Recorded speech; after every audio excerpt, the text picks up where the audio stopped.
Correct असू शकते आणि जेवढे करेक्ट आहेत तेवढे तुम्ही जर मार्क केले तरच तुम्हाला त्याचे मार्क मिळतील.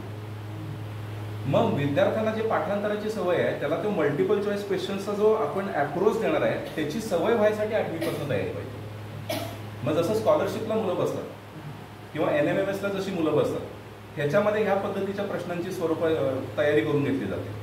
ही सवय थोडी व्हायसाठी. आणि दुसरं काय केलं जातं मी तुम्हाला सांगतो, जेव्हा मुलगा 8वीपासून तयारी करतो तेव्हा 8वी ॲक्च्युली 9वीपासून म्हणूया आपण 9वी 10वी 11वी आणि 12वी ह्या 4 वर्षांमध्ये केलं कसं गेलं पाहिजे तर 9वी 10वी आणि 11वी या 3 वर्षांमध्ये 4 वर्षाचा अभ्यासक्रम मुलाला शिकवला गेला पाहिजे. म्हणजे 12वीपर्यंतचा सिलेबस हा 11वीमध्ये मुलाचा कंप्लीट जर झाला आणि 1 वर्ष 12वीचं हे पूर्ण त्याला रिव्हिजन आणि टेस्ट सिरीजची आपण कंटिन्युअस सवय लावली, त्याच्या पेपरचे ॲनालिसिस केले, त्याचं कुठं चुकतं हे मार्क करून दिलं तर ती ॲक्युरसी लेवल वाढते. म्हणून ते थोडं लवकर चालू केलं पाहिजे. इथं आपण आता यावर्षी 9वीपासूनचा प्रोग्राम सुरू केलेला आहे. मग ह्याच्यामध्ये फाटक हायस्कूल जे खाली आहे त्यांचं MN Joshi English medium school आहे, तर तिथं आता गव्हर्नमेंटचे जे न्यू NEP म्हणून येतं आहे, न्यू एज्युकेशन पॉलिसी, ह्याच्यामध्ये पण 9, 10, 11, 12 असा स्लॅब केला गेला आहे आणि 10वीची परीक्षा कॅन्सल व्हायची शक्यता आहे पुढच्या वर्षी. तर ही 9वीपासूनची तयारी आपण 2026पासून तिथं सुरू करतोय. 12वी असणार की असणार. ह्या 4 वर्षांमध्ये 3 वर्षामध्ये मुलाचा अभ्यासक्रम पूर्ण करून घेणे आणि 1 वर्ष त्याच्याकडनं रिगरसली रिव्हिजन करून घेऊन टेस्ट सिरीज सोडवून घेऊन कुठं कमी पडतं हे मार्क करणे. असं केलं तर त्याचे रिझल्ट्स येतात. तुम्ही नीटचं पण जर बघत असाल मेडिकल एंट्रन्सचं तर ह्यात ज्यांना मार्क पडतात यात मेजॉरिटी मुलं ही रिपीट करणारी असतात किंवा आधीपासून अभ्यास करणारी असतात. अनफॉर्च्युनेटली काय झालंय की मुलांचा वाढता कल जो ऑनलाईन टीचिंगकडे आहे त्याच्यामध्ये पण बऱ्याचशा मुलांचं डिस्ट्रॅक्शन व्हायला लागलंय आम्ही जे बघतोय. कारण मोबाईल हातात आल्यानंतर तू फक्त अभ्यास करणार नाही, तू बऱ्याच काही गोष्टी करेल. दुसरी गोष्ट, मुलांना रेडीमेड आन्सर्सची सवय लागायला लागली. म्हणजे मला प्रश्न आढळला तर मी गुगल केलं, मी यायला विचारलं, परप्लेक्सिटी वापरलं, ते मला लगेच आन्सर देत आहे. यामध्ये मी माझा मेंदू वापरायची कमी व्हायला लागली सवय. आणि ही सवय कमी झाल्यामुळं पण मुलं त्या पॉईंटपर्यंत जात नाहीत. अदरवाईज इंटेलिजन्स खूप आहे मुलांमध्ये, पण थोडंसं त्या डिस्ट्रॅक्शनचा पार्ट वाढला आहे.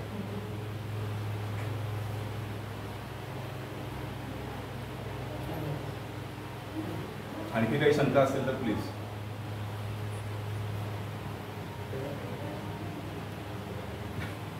कॅप्सनचे जे तुम्ही रन करता ना ते स्कूल म्हणजे आता फाटकची मुलं आहेत ती फाटकला शाळा अटेंड करून तू कॅप्सन नंतर अटेंड करतात की शाळा अटेंड नाही करत, फक्त कॅप्सन अटेंड करून शाळेतला एक्झाम देतात? कॅप्सनचा हा जो स्कूल प्रोजेक्ट म्हणून जो रन होतोय आता हा स्कूलमध्येच रन होतोय. पहिला पार्ट ह्याच्यामध्ये जी मुलं ॲडमिशन घेतात त्या मुलांना स्कूलच्या टाईममध्ये ती लेक्चर्स अटेंड करावी लागत नाही. फॉर एक्झाम्पल स्कूलचं टायमिंग सकाळी 7:30 ते 12:30 आहे, तर 12:30पर्यंत शाळा करणार मग हे शिकणार असा विषय नाही आहे. ही मुलं सकाळी 8:30ला येतात आणि ती संध्याकाळी 6 वाजेपर्यंत आमच्याबरोबर असतात. त्यांना 1:30 वाजेपर्यंत शिकवलं जातं, 2 नंतर 4 वाजेपर्यंत डाऊट सेशन्स घेतले जातात, 4 नंतर 6 वाजेपर्यंत अभ्यासाला बसवलं जातं, 1:30 वाजेपर्यंत लेक्चर्स कंपल्सरी, त्यानंतरचा पार्ट हा ऑप्शनल ठेवला जातो. कारण सगळीच मुलं तेवढ्या ताकदीचे नाही आहेत की ते दिवसभर बसतील. हे शाळेच्या कॅम्पसमध्ये करण्याचं कारण हे आहे की त्याला वेगळा शाळेसाठी अटेंडन्स लावावा लागत नाही, वेगळा वेळ शाळेला लागणार नाही द्यायला. दिवसभरात त्यांना अभ्यास करायचा आहे, हा फक्त कॉम्पिटेटिव्ह एक्झामचा करायचा आहे, म्हणजे फिजिक्स, केमिस्ट्री, मॅथमॅटिक्स आणि बायोलॉजी. 12वीला बोर्डाचा पेपर द्यावा लागणार आहे, त्यामुळे 12वीमध्ये बोर्डाची तयारी मुलं करतात. ती तयारी पण आम्हीच कॅप्सन इन्स्टिट्यूटमध्ये करून, म्हणजे त्याला इंग्लिश शिकवायचं आहे, IT शिकवायचं आहे, सोशॉलॉजी शिकवायचं आहे, बोर्डाचे पेपर सोडवून घ्यायचे, ही तयारी देखील आम्ही तिथंच करतो. म्हणजे वेगळा वेळ त्यांना द्यावा लागेल. कॅप्सनची ते सांगणार ज्यांना कॅप्सनमध्ये एज्युकेशन घ्यायचं आहे आणि फाटक हायस्कूलच्या ज्या काय 3 डिव्हिजन आहेत, 4 डिव्हिजन आहेत, त्यापैकी 2 डिव्हिजन या एक्सक्लुझिव्हली कॅप्सनच्या मुलांचे आहेत. मग तिथं प्रवेश घेतलेल्या मुलांचे फाटक हायस्कूल टेक्निकल प्रवेश दाखवतो आणि त्यांच्या 2 तुकड्या ज्या आहेत त्या तशा रेग्युलर बॅचमध्ये चाललेल्या आहेत.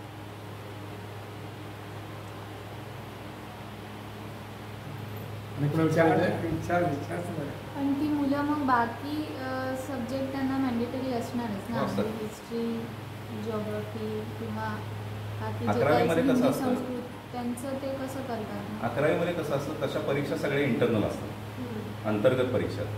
थोडंसं त्यांना स्वतःला जरी अभ्यास करता आला तरी ती मुलं ती परीक्षा देऊ शकतात. 12वी मध्ये मात्र तसं करून चालत नाही, त्यांना सगळ्या गोष्टी शिकवायला लागतात. त्या आम्ही सेपरेट एक दिवस ठरवलेला आहे शनिवारचा, त्या दिवशी फक्त बोर्डाचे लेक्चर्स होतात, म्हणजे तिथे मुलं काही कमी पडत नाही. आणि 9वी पासूनचा प्रोग्राम आहे? 9वी पासूनचा प्रोग्राम आहे, त्याचे टाइम टेबल्स आमचे आता फॉर्म्युलेट होत आहेत. ह्याच्यामध्ये पण असं केलं जाणार आहे की दिवसातला काही वेळ हा बाकी विषयांसाठी त्यांना द्यावाच लागेल, कारण मुलं लहान आहेत, ती अशीच मोठी नाही आहेत की त्यांना सगळ्या गोष्टी स्वतःला करता येईल. त्यांचा टाईम थोडा वाढवावा लागेल, काही वेळ हा स्कूल सब्जेक्टसाठी द्यायला लागेल. मुलं लहान आहेत त्यामुळे त्यांना स्पोर्ट्ससाठी थोडा वेळ द्यावा लागेल, फिजिकल ॲक्टिव्हिटीसाठी वेळ द्यायला लागेल, आणि प्लस ह्या गोष्टींची सवय त्यांना लावायला लागेल. ही टाइम टेबल्स आमचे आता फॉर्म्युलेट होते. आणि ह्याच्यामध्ये एक्सक्लुझिव्हली आम्ही अशाच मुलांना एनरोल करणार आहोत की ज्यांना सिरियसली पुढे जाऊन सायन्स करायचं आहे. नाहीतर होतं असं की अजून ठरलेलं नाही आहे माझं काय करायचं आहे, किंवा मला कॉमर्सच करायचं आहे, किंवा मला सायन्सकडे अजिबातच जायचं नाही आहे. त्याला आपण कितीही जरी ठोकून ठाकून तयार करायचा प्रयत्न केला तर आपल्याला अपेक्षित रिझल्ट मिळणार नाही. त्यामुळे ही बॅच असेल ही खूप छोटी बॅच असेल, पण जी असेल ती रिझल्ट ओरिएंटेड असेल. आणि तुमचा ॲडमिशनचा क्रायटेरिया काय? आम्ही ॲडमिशनचं तिथं कसं करतो की तुम्ही या प्रवेश घ्या, फायनलाइज करा, असा विषय आपल्याकडे नाही आहे. म्हणजे बिईंग अ टीचर आम्हालाही ते पटत नाही की तुम्ही या आणि प्रवेश घ्या आणि पैसे भरा. त्यामुळे आमच्याकडे दरवर्षी आम्ही असे सिस्टीम ठेवतो की साधारणपणे 23 मार्चपर्यंत 20 मार्चपर्यंत 10वीचे पेपर होतात. आम्ही 10 एप्रिलला आमचा ब्रिज कोर्स सुरू करतो. म्हणजे 10 एप्रिलला ब्रिज कोर्स म्हणजे काय, तर रोज 3 तास मुलांनी यावं. फिजिक्स, केमिस्ट्री, मॅथ्स, बायोलॉजी ह्या विषयांमधल्या ज्या संकल्पना त्यांना 11वी शिकताना लागणार आहेत पुढे जाऊन, त्या संकल्पना 1 महिना पूर्ण शिकवल्या जातील. यामध्ये कोण शिक्षक शिकवतील? आमच्याकडे जे शिक्षक 11वी 12वीला शिकवतात ते शिक्षक या विद्यार्थ्यांना 1 महिना शिकवतील. यामध्ये होईल काय, पहिली गोष्ट मुलांना समजेल सायन्स म्हणजे नेमकं काय आहे, याचा आवाका किती आहे, ते सगळं मला झेपतंय का. दुसरी गोष्ट, इथं शिकवायला शिक्षक कोण आहेत, त्यांनी शिकवलेलं मला समजतंय का. तिसरी गोष्ट, आम्हाला समजेल ह्या विद्यार्थ्यांची कॅपॅसिटी आहे का. साधारणपणे हा 1 महिना कंप्लीट झाला की जसं आज आपण इथं करिअर ऑपॉर्च्युनिटीजबद्दल बोललो, तसा एक आम्ही 3-3.5 तासाचा सेमिनार ठेवतो. प्रोफेशनल काउन्सिलर्सना बोलवतो. काय काय पुढं ऑप्शन्स आहेत तुम्ही पालकांना सांगा, विद्यार्थ्यांना सांगा. त्यावेळेला आम्ही विद्यार्थ्याला विचारतो, तुझा 1 महिन्याचा एक्सपिरियन्स तुला आला आहे, तुला नक्की हे करायचं आहे का, आणि तुला ते झेपतंय का हे आम्ही बघितलेलं आहे. जर दोन्ही बाजूनी यस असं झालं तर आम्ही पालकांना म्हणतो तुम्ही प्रवेश घ्या. अदरवाईज एखादा मुलगा महिनाभर शिकतोय आणि आम्हाला लक्षात आलं की नाही बाबा ह्याला होणार नाही आहे, तर आम्ही येऊन सांगितलेलं बरं की तुम्ही ह्या नादाला लागू नका, कारण नंतर मग वर्षभरानं त्या मुलाला फ्रस्ट्रेशन यायला लागेल. आणि एनिवेज आपण बॅच करतो ही फार लिमिटेड आहे. एक 60 मुलांची बॅच असते आपल्याकडे मॅथमॅटिक्स ग्रुप करणाऱ्या मुलांची, आणि एक 60 मुलांची बॅच असते मेडिकलला जाणाऱ्या मुलांची. पहिल्या वर्षी आम्हाला कॅम्पेनिंग करावं लागलं, पालकांना घरी जाऊन सांगावं लागलं. फक्त आमच्याकडे 68 मुलांच्या ॲडमिशन्स पहिल्या वर्षी झाल्या, मेडिकल आणि इंजिनिअरिंगच्या मिळून. पण आता टचवूड साधारणपणे 140 मुलं 11वीत शिकतात, 140 मुलं 12वीत शिकतात. सो 250+ स्टुडंट्स आहेत, रिझल्ट्स येत आहेत. आणि अगदी सिंधुदुर्गापासून ते सावर्ड्यापर्यंत या सगळ्या भागातली मुलं आता येत आहेत. त्यांच्यासाठी हॉस्टेल फॅसिलिटी दिल्या गेल्या आहेत. आपलं काम आता हे लिमिटेड आहे. अजूनही आम्ही आमचं म्हणणं हेच आहे की एकच बॅच करावी, पण जे करतोय ते प्रामाणिकपणे करावं विद्यार्थ्यांपर्यंत.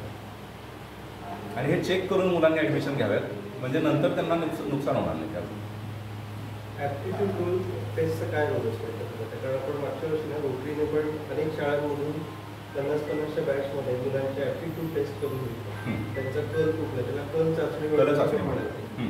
त्याचा कितपत रोल आहे पण, आणि एवढ्या यंग एजमध्ये तो कामाला येतो का? त्याबद्दल थोडी मतमतांतर आहे. म्हणजे काही लोकांना वाटतं की ॲप्टिट्यूड टेस्ट केलीच पाहिजे, त्याशिवाय आपल्याला नक्की कळणार नाही काय आहे. पण दुसरी गोष्ट, ॲप्टिट्यूड टेस्टचे जे काही रिझल्ट्स आहेत हे इन्स्टंटेनियस आहे. म्हणजे आज माझी मानसिकता, ज्या मानसिकतेत मी पेपर देतोय, मला काहीतरी मार्क पडले, तोच पेपर मी संध्याकाळी बसून एका फ्रेश मानसिकतेतून परत दिला तर ह्याचे रिझल्ट डिफर होऊ शकतात. त्यामुळे ॲप्टिट्यूड टेस्ट करावी न करावी अशा मताचा मी नाही आहे. पण ह्याच्यापेक्षा जास्त करेक्ट निर्णय कधी होईल की ज्यावेळेला एखादी गोष्ट मला करायची आहे ती मी करून बघितली काही दिवस, आणि मग ती मला जमते का नाही जमते ह्याचा अंदाज घेतला, तर that will could be a better decision. जसं एखाद्याला CA करायचं आहे जर मुलगा म्हणतो, तर नॉट नेसेसरी की त्याला CA करायचं आहे म्हणजे डायरेक्टली ॲडमिशन घ्यावं. त्यानं 4 CAंना भेटलं पाहिजे, तुम्ही नक्की काय करता हे बघितलं पाहिजे, अकाउंटिंग म्हणजे काय असतं बघितलं पाहिजे, बॅलन्स शीट कशा असतात ते चेक केलं पाहिजे, कॅल्क्युलेशन कुठल्या लेवलला केलं जातात, ऑडिटिंग कसं असतं, आणि हे सगळे इंटरेस्टिंग वाटतंय आणि मला जमेल असं वाटतंय तर मी कॉमर्सकडे जातो. नुसत्या ॲप्टिट्यूडवर निर्णय होत नाही.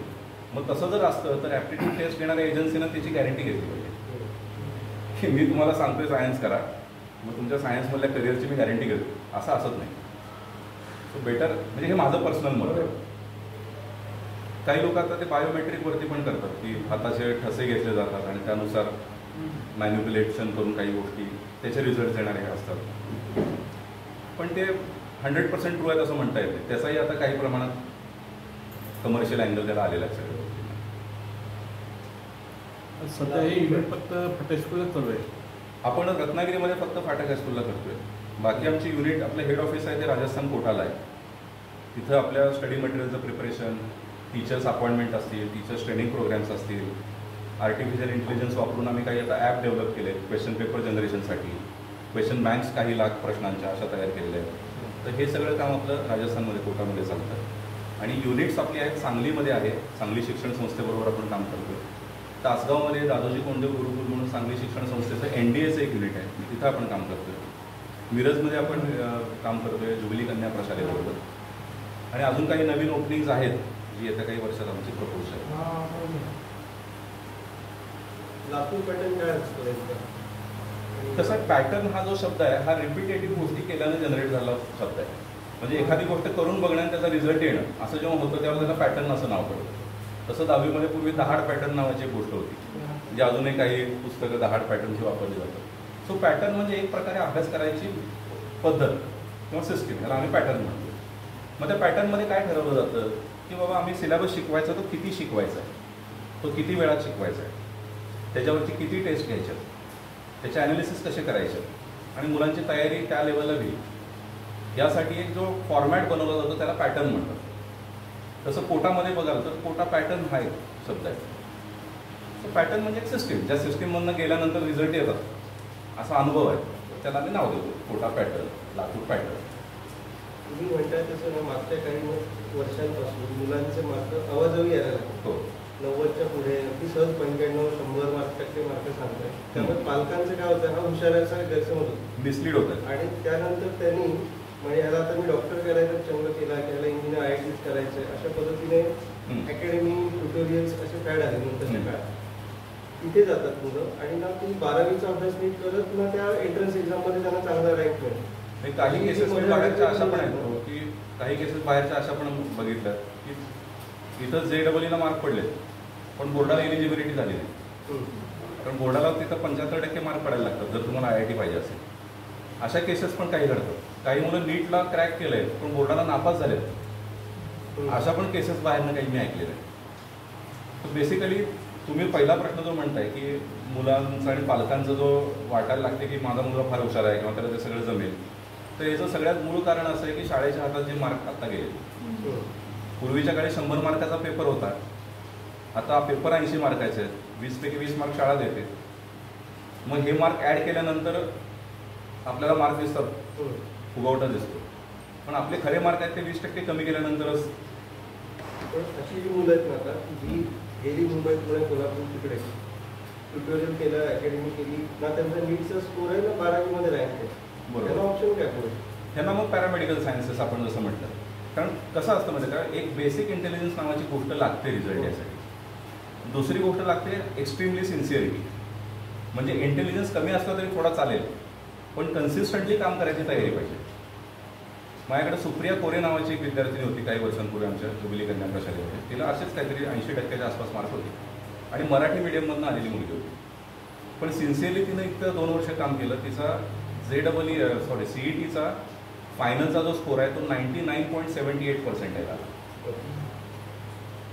आता आपल्या भागामध्ये जर बघाल तुम्ही, दाऊदवल्लीला डॉक्टर परांजपे म्हणून आहेत, तुम्हाला माहिती असतं. डॉक्टर परांजपेंचा मुलगा 2 वर्ष मागच्याच वर्षी आमच्याकडे होता. तो तिथल्या हायस्कूलमध्ये मराठी मीडियममध्ये शिकलेला मुलगा होता, पण नीटला फर्स्ट अटेम्प्टला त्याला 587 मार्क आले. सो हे काय आहे, तर हे तुमचे 10वीचे मार्क किती होते ह्याच्यावरती अवलंबून नाही आहे. तर ह्याच्यामध्ये 2 वर्षात तुम्ही किती सिन्सिअरली काम केले ह्या गोष्टी पण तिथं मॅटर करतात. कारण हे वय फार मोठ्या डिस्ट्रॅक्शन्स आहे. म्हणजे त्यांना एक कदाचित मी म्हणेन की आपल्या वेळेला अभ्यास करणं सोपं होतं, पण आज अभ्यास करण्याने मार्क पाडणं मुलांच्या दृष्टीने फार अवघड झालं आहे, कारण इतके मार्ग त्यांना समोर दिसायला लागले डिस्ट्रॅक्शनचे. डिफिकल्टी लेवल ऑब्व्हियसली जास्त आहे. आता आपल्याला एकाच शाळेत चालू ठेवणं की दुसऱ्यापेक्षा शाळेत चालू करायची असेल? रत्नागिरीत तर दुसऱ्या कुठल्या ठिकाणी नाही. कारण होतंय कसं की जर एखाद्या ठिकाणी करायचं असेल तर ते फार चांगल्या पद्धतीनंच केलं पाहिजे. ते केवळ एक दुकान चालू करायचं म्हणून आपण केलं तर त्याला जस्टिस नाही देता येणार. आपल्याकडे टीचर्स कुठले आहेत पण तिथे? इथं आपल्याकडे जे टीचर शिकवतात ह्यामध्ये लोकल टीचर नाही आहे. यामध्ये टीचर्स असे आहेत ज्यांनी नॅशनल लेवलच्या ब्रँड्समध्ये ऑल ओव्हर इंडिया कुठे ना कुठेतरी काम केलं आहे, रिझल्ट दिलेले आहेत आणि ह्या सिस्टीममध्ये काम करायची ज्यांना एक नॅक आलेली आहे, तर हेच टीचर इथं काम करतात, जे प्रॉपर ट्रेनिंग दिलेले असतात आणि वेल क्वालिफाईड आहेत सगळं. यात काही दिल्लीचे टीचर आहेत, काही राजस्थानचे आहेत, काही झारखंडचे आहेत, बिहारचे आहेत. अशा साधारण 8 लोकांची टीम इथं पूर्ण वेळ काम करते. मॉनिटर करायचं काम बेसिकली हे डायरेक्टर बॉडीमध्ये जे आम्ही मेन 14 लोक आहोत, बेसिकली शिक्षकच आहोत. यामध्ये संजय वसगडेकर म्हणून आहेत, जे 1984चे ग्रॅज्युएट आहेत वाचन कॉलेज इंजिनिअरिंगचे. केयूर लोहाना म्हणून आहेत, मी आहे, ऋषिकेश कोपर्डे म्हणून आहे, स्मिता पाटील म्हणून आहे. तर ही एक टीचर्सची 5-6 लोकांची आमची जी टीम कोर टीम म्हणून काम करते. तर ही कम्प्लीट अकॅडमिक्स मॉनिटर करते.